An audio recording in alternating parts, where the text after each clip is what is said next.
పొగలు తప్పితే రాత్రి ఉందండి మనకి, పొగలే కదా జీవితం అంతా. ఇప్పుడు పబ్బులు క్లబ్బులు అన్నీ వచ్చాక రాత్రి జీవితం కూడా మొదలైంది. లేకపోతే ఇదివరకు పగలే జీవితం అండి.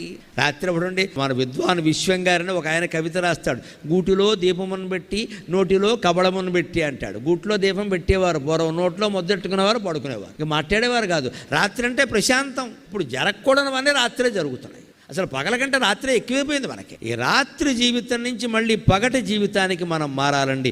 దివాకరహ అంటే అర్థం అది. రాత్రి అయింది అంటే పడకే అంతే. 8 గంటల పడక ప్రతి మనిషికి అవసరం అండి. ఇవాళ యువతరం గమనించాలి, పడుకోవట్లేదు వీళ్ళు ఎవరు, 1 గంటకు పడుకుంటారు. అలాగనే 8 గంటల పడుకుని 9ంటికి లేస్తాడు. 2 దరిద్రపు లక్షణాలే. 10ంటికి పడుకోవాలి, 5ంటికి లేవాలి. పోనీ 11 అయింది 6ంటికి లే, అదేమిటి 1 గంటకు పడుకోవడం ఏంటి? పోనీ పని ఏదన్నా అత్యవసరం ఉంటే వేరండి. ఒట్టి ఫోన్లు చూసుకుంటూ మెసేజ్లు పంపుకుంటూ కూర్చోవడం ఏం కర్మ మాది? Early to bed and early to rise అని ఇంగ్లీష్ వాళ్ళు కూడా చెప్పారు ఆ విషయాన్ని.